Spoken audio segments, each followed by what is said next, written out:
E aí, seus trouxas, tudo bem? Meu nome é Emerson Silva e esse é o podcast pra você deixar de ser trouxa. E como a gente faz isso? Lendo todos os livros de Harry Potter e ouvindo esse podcast onde eu vou comentar cada um dos capítulos de cada um dos livros.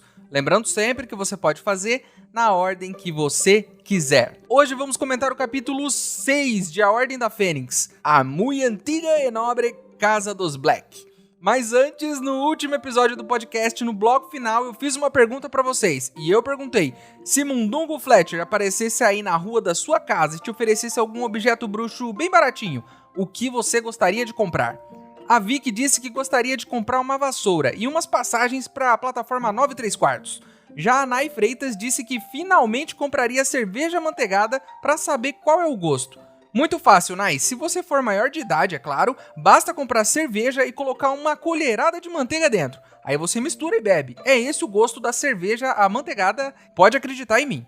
O Daniel Fernandes disse que compraria um tapete voador. Ótima ideia, mas cuidado para não colocar ele na sala de casa e ele sair voando do nada, jogando todas as suas visitas no chão. Já o Miguel Botel disse, eu iria querer um artefato mágico que me desse colas nas horas das provas. Eu só espero que no dia dessa prova você não precise usar uma pena anticola. O Ravi Rezende, por sua vez, gostaria de realizar o sonho de toda criança. Ele gostaria de um PlayStation 2 desbloqueado. O melhor videogame de todos os tempos, é claro, né? E pronto para rodar vários jogos piratas que com certeza Mundungo Fletcher também teria para vender. Todas ótimas ideias que vão com certeza entrar para minha lista de pedidos caso Mundungo Fletcher apareça por aqui na rua de casa.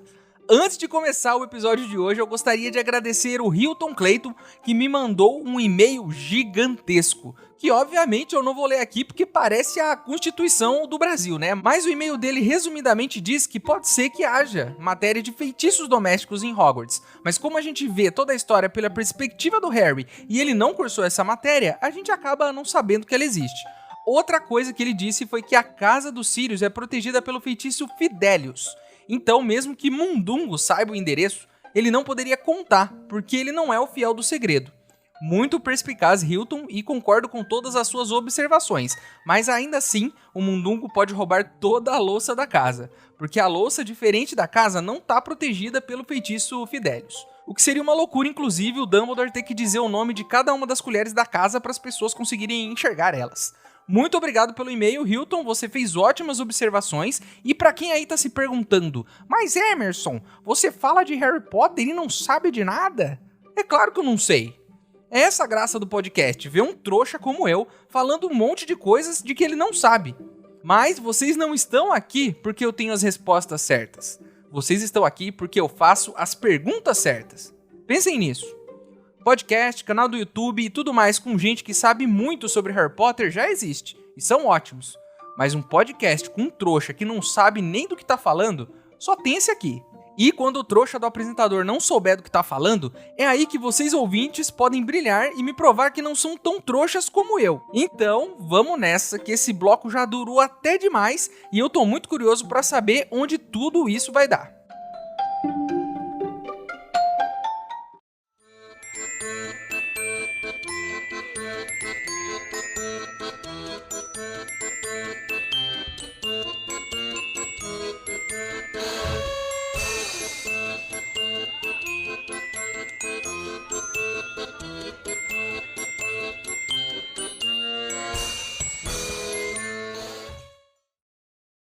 Pessoal, o contato meu lá de Hogwarts me informou que se você tiver alguns galeões, consegue uma carta com seu nome para ir estudar lá em Hogwarts, mesmo sendo um trouxa. Então eu tô fazendo uma vaquinha para ver se isso é verdade. Se você quiser ajudar, o link para apoiar tá aqui na descrição do episódio. Lembrando que se você não puder ou não quiser, não tem problema. O mais importante é você continuar aqui com a gente, ouvindo o podcast para deixar de ser trouxa.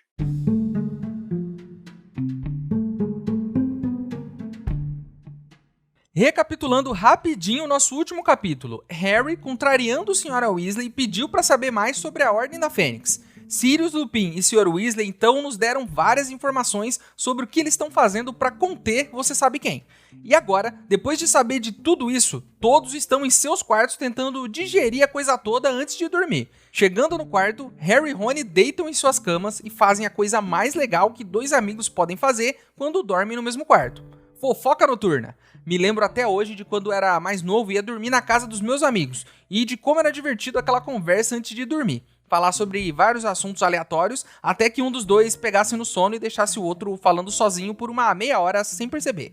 Aconteceu várias vezes comigo. Nisso, Fred e George aparecem e eles começam a falar da tal arma que o Sirius mencionou e se perguntam o que ela seria. Não é uma maldição que conhecemos, obviamente, é uma coisa nova. O Rony acha que pode ser algo grande, que pode matar várias pessoas de uma vez só. Mas os gêmeos rebatem e dizem que pode ser algo pequeno e que provavelmente pode estar sob os cuidados do Dumbledore. Claro, provavelmente na escola, que é o lugar mais seguro do mundo bruxo. Ou pelo menos é o que todos dizem, porque até aqui não vimos motivos para acreditar nessa informação absurda. Vamos pensar um pouco aqui na questão da arma.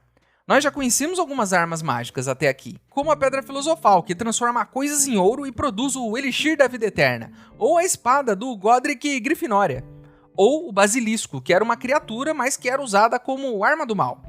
Ou quem sabe um vira-tempo, uma arma que pode voltar no tempo, mas que não adianta nada, porque o que aconteceu já aconteceu, contando com a viagem no tempo que você pretende fazer. Então mesmo que ela aconteça, vai ser como se nada tivesse acontecido, porque senão já teria acontecido. Entenderam? Pode ser também o Cálice de Fogo, que é uma arma, né, que pode cuspir o seu nome e te obrigar a competir em provas mortais. Tá aí, né, porque não escrevem o nome do Voldemort e colocam no Cálice de Fogo. Quero ver ele fugir da obrigação de competir no próximo torneio tribruxo. E se ele não competir, a gente já sabe, né, algo terrível que ninguém sabe dizer vai acontecer. A conversa se encerra e o Harry então pega no sono e começa a ter pesadelos, com o Hagrid dando uma aula sobre armas mágicas, com várias criaturas com cabeça de canhão. Uma maluquice que só é interrompida quando os gêmeos acordam ele de manhã para ir trabalhar. Eu sei bem o que é isso. Nos últimos 15 anos não existiu nenhum sonho tão bom que não terminasse comigo tendo que acordar para ir trabalhar. Ah, Emerson, um dia você se acostuma a acordar cedo e ir trabalhar. Besteira. Eu tô nisso há um tempão e continua sendo traumatizante todas as manhãs. Chegou a parte do livro onde a gente precisa falar sobre fadas. Vocês conhecem as fadas, não conhecem? Seres mágicos. Uma fada madrinha deu a Cinderela uma bela carruagem e sapatos de cristal para que ela pudesse ir ao baile do príncipe. Que coisa linda, não é? A Sininho também é uma fada artesã que com um pó mágico faz crianças voarem. As fadas são incríveis. Então, sabendo disso, qual é a tarefa de hoje na Casa dos Black? Nós vamos matar fadas. Todas elas. Fadas que infestam o lugar. Sininho, fada madrinha, qualquer uma que aparecer no nosso caminho hoje vai rodar, porque as crianças estão com galões de fadicida, um veneno mortal para as fadas. E elas vão borrifar isso em todas as fadas que cruzarem o caminho delas. Parece meio drástico? Sim, mas é o que faremos hoje. Mas Emerson, essas fadas são diferentes. São outro tipo de fadas. Tá bom, pode até ser, mas hoje, nesse momento, não importa o tipo. Se passar ali na frente voando, dando bobeira, vai tomar a borrifada de fadicida na cara. Então, nossos nobres faxineiros colocam panos no rosto para se proteger e vão à luta. Mas antes, a senhora Weasley consulta o guia de pragas domésticas de Gilderoy Lockhart. E é aí que começa errado, né? Você, eu e toda a nossa audiência aqui do programa já conhecemos Gilderoy Lockhart. Vocês confiariam nesse cara para te ajudar a combater fadas mordentes? Eu não confiaria de forma alguma, para nada inclusive. Mas a senhora Weasley confia e vai usar esse guia para combater as fadinhas. Guia que, por sinal, nem ajuda muito, né? Porque a ideia aqui é só jogar o fadicida na cara delas e depois que elas caírem, jogá-las num balde. No meio dessa diversão toda da limpeza, os gêmeos pegam uma das fadinhas e guardam no bolso. E dizem pro Harry que eles vão fazer uns testes com ela pro kit mata-aula. E é aí, meus amigos, que a gente descobre mais um grande invento que o dinheiro do prêmio do torneio Tribruxo financiou. O kit mata-aula é composto de uma série de docinhos que fazem você parecer doente para se livrar de uma aula chata, de adivinhação, de feitiços domésticos ou qualquer coisa do tipo. Um desses docinhos é a vomitilha. É um doce de duas cores. Quando você come a metade laranja, você começa a vomitar. Pode sair da aula e pode ir lá para a ala hospitalar que você está passando mal. Depois que você sai da aula, o que você faz? Você come a outra metade do doce que é roxa. E aí você fica bem de novo. E aí você pode aproveitar o seu dia, porque você já saiu da sala mesmo. Interessantíssimo esse kit mata-aula e eu digo mais. É um kit que não é útil só para quem quer matar a aula. Ele é útil para todo mundo que tem um compromisso do qual precisa de uma desculpa para fugir. Uma reunião de trabalho, uma conversa com os pais da namorada, um exame de sangue. Eu adoraria ter uns kits desses comigo. Seriam muito úteis.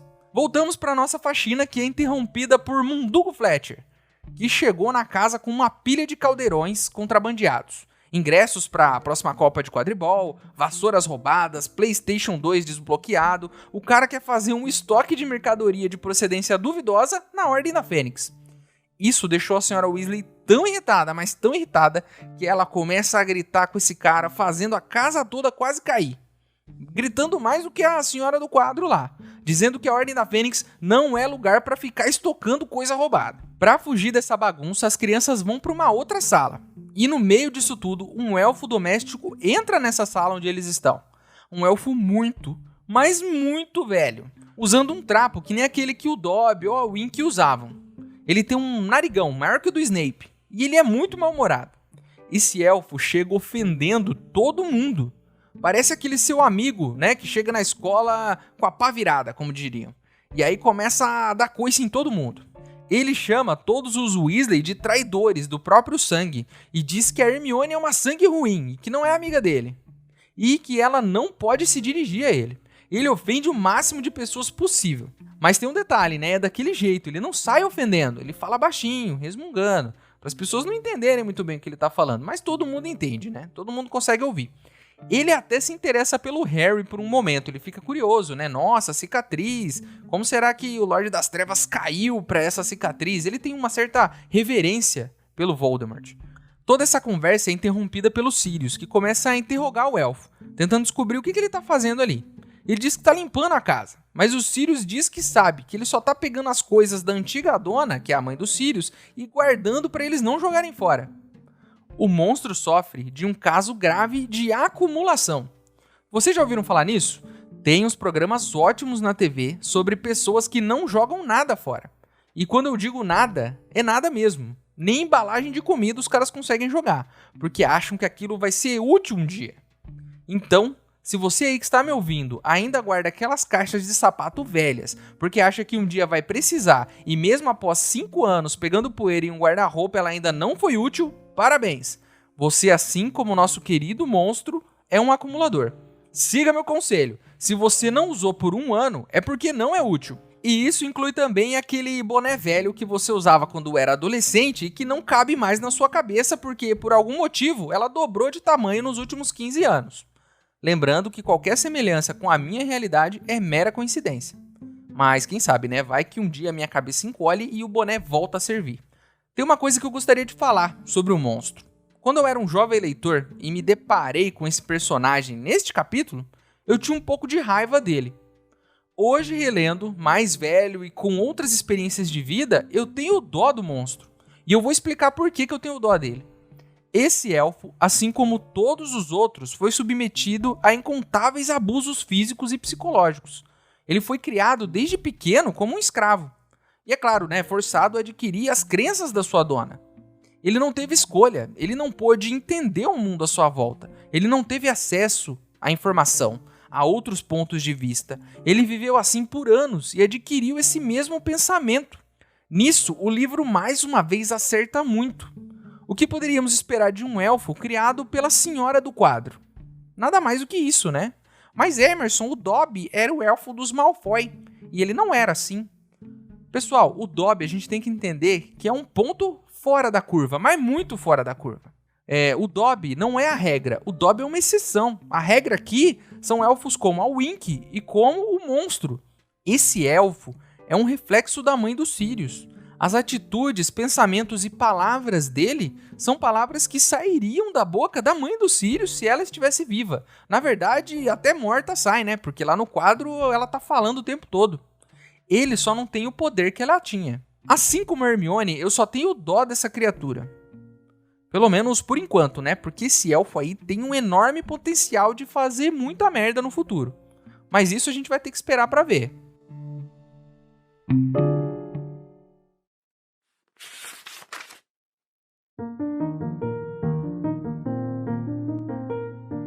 O elfo não prestou a menor atenção em Harry e nem nos demais. Agindo como se não pudesse vê-los, avançou arrastando os pés, o corpo curvado, mas lenta e decididamente, para o fundo do aposento, resmungando baixinho numa voz rouca e sonora. Cheira a esgoto, e ainda por cima criminosos. Mas ela não é melhor. Traidora perversa do próprio sangue, com esses pirralhos que emporcalham a casa da minha senhora. Ah, minha pobre senhora, se ela soubesse. Se soubessem a ralé que deixaram entrar em sua casa. Que é que ela diria ao velho monstro? Ah, que vergonha, sangues ruins, e lobisomens, e traidores, e ladrões. Coitado do velho monstro.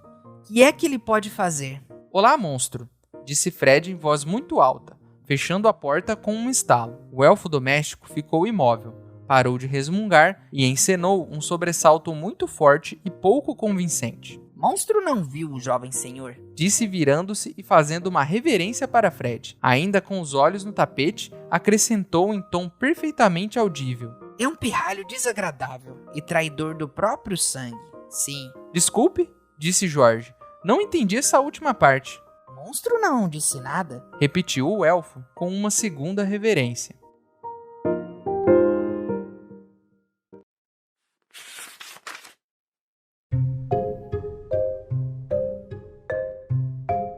Vamos agora falar da tapeçaria da Casa dos Black, que pelo que parece, mesmo após passar pelas provações do tempo, das fadas mordentes e da tentativa dos Sirius de ser removida da parede, permanece firme e forte sem conseguir ser descolada ou destruída. Se você não sabe o que é uma tapeçaria, é tipo um tapetão na parede.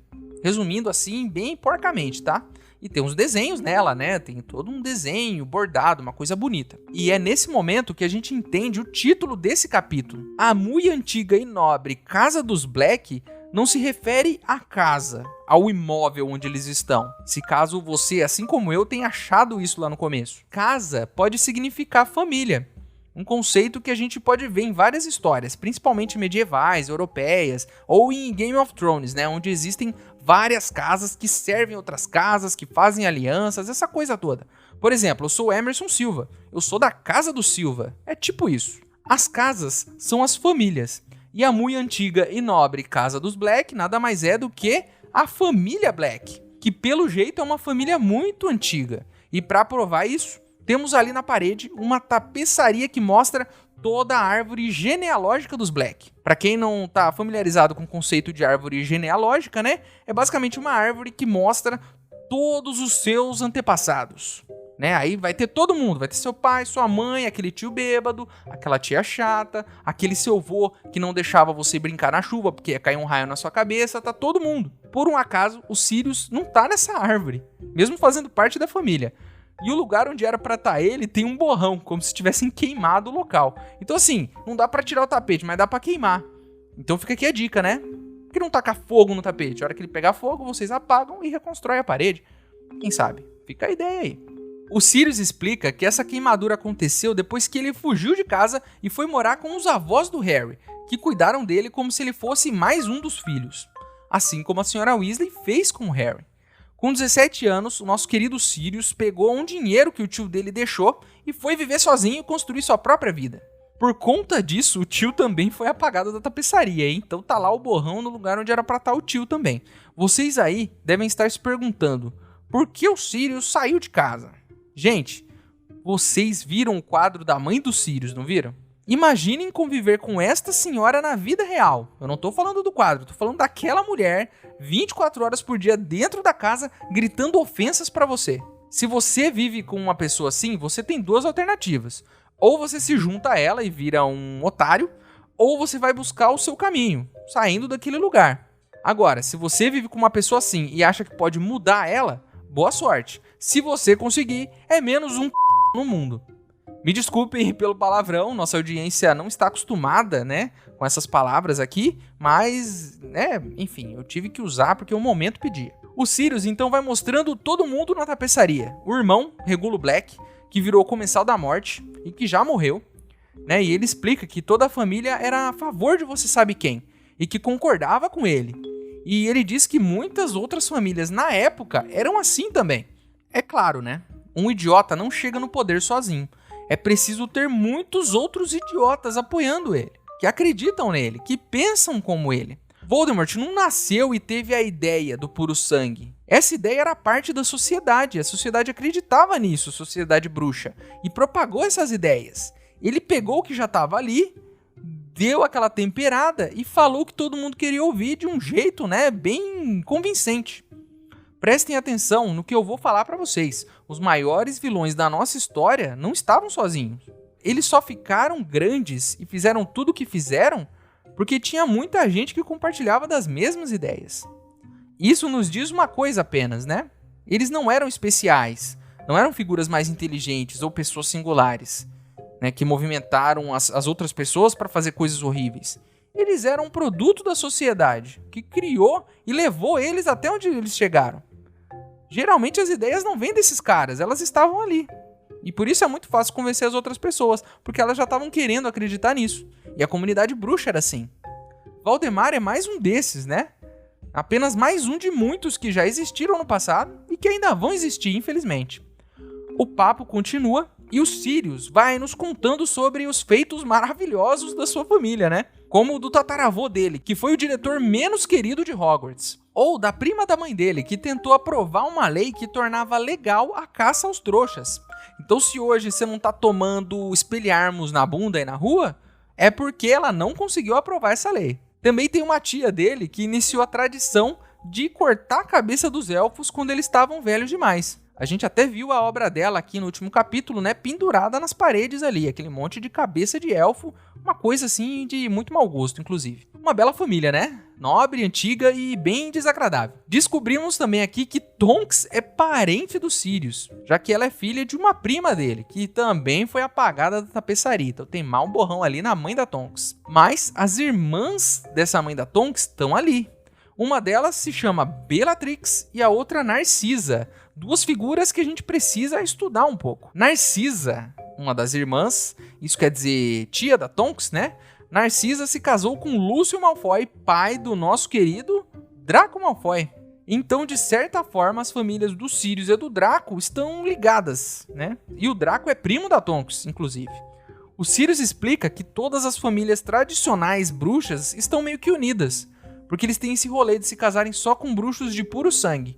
E não tem muita opção dessas por aí, Inclusive, Senhora Weasley também é uma prima distante aí do Sirius, O Harry continua analisando e vai pro nome da outra tia da Tonks, a Bellatrix, que se casou com um cara chamado Rodolfo Lestrange.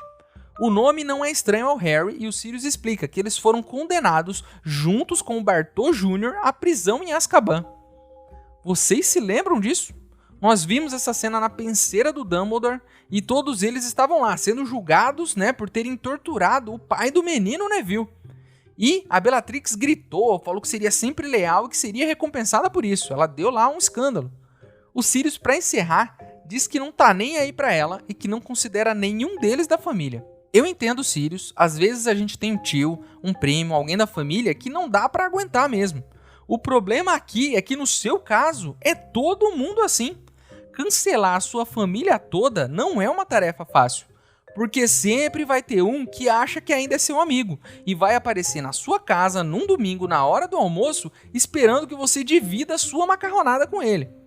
Sempre tem um, Sirius. Não tem como. O Sirius então muda de assunto e explica que aquela casa é o lugar perfeito para a Ordem da Fênix. Primeiro porque o pai dele tomou todas as medidas de segurança possíveis para que a casa nunca fosse encontrada por um trouxa. Não que tivesse algum que quisesse entrar ali também, E imaginem só isso, meus amigos, um feitiço que esconde a sua casa de pessoas indesejáveis. Eu aposto que você faria um desses na sua casa. Eu faria, com certeza. Além desse feitiço maravilhoso, o Dumbledore é o fiel do segredo. O que todos aqui já sabem o que significa, Significa que só ele pode contar onde a casa fica.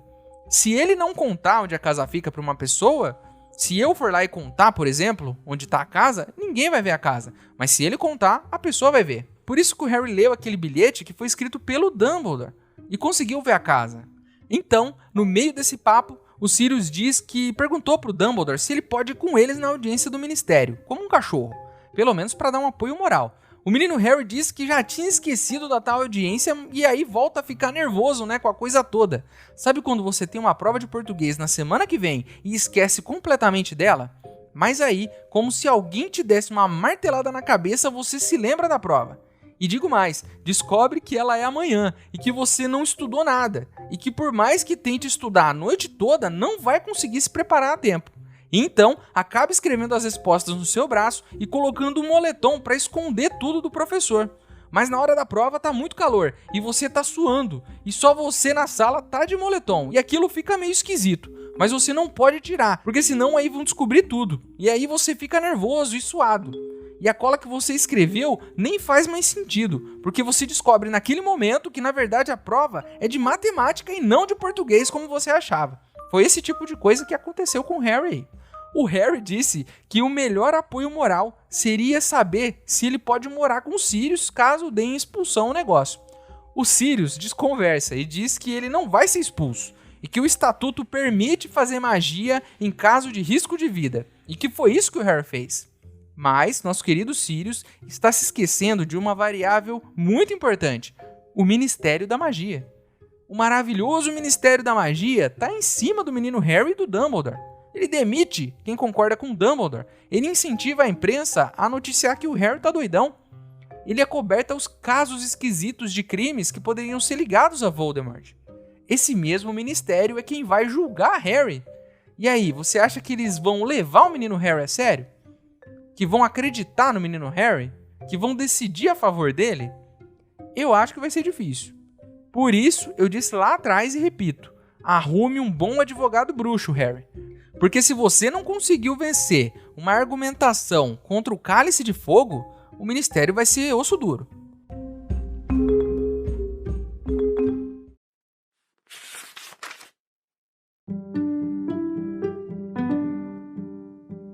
Sirius atravessou a sala até onde estava pendurada a tapeçaria que Monstro tentara proteger, ocupando toda a parede. Harry e os outros o seguiram. A tapeçaria parecia imensamente velha, desbotada e, pelo aspecto, as fadas mordentes a haviam ruído em alguns pontos. Mesmo assim, o fio de ouro com quem fora bordada conservava brilho suficiente para mostrar uma enorme árvore genealógica que remontava, até onde Harry pôde ver, à Idade Média. Bem no alto da tapeçaria, lia-se em grandes letras: A mui antiga e nobre Casa dos Black. Você não está aí, admirou-se Harry depois de examinar a parte inferior da árvore. Costumava estar aqui, respondeu Sirius, apontando para um buraquinho redondo e carbonizado na tapeçaria, que lembrava uma queimadura de cigarro. Minha meiga e querida mãe me detonou depois que fugi de casa. Monstro gosta muito de resmungar essa história.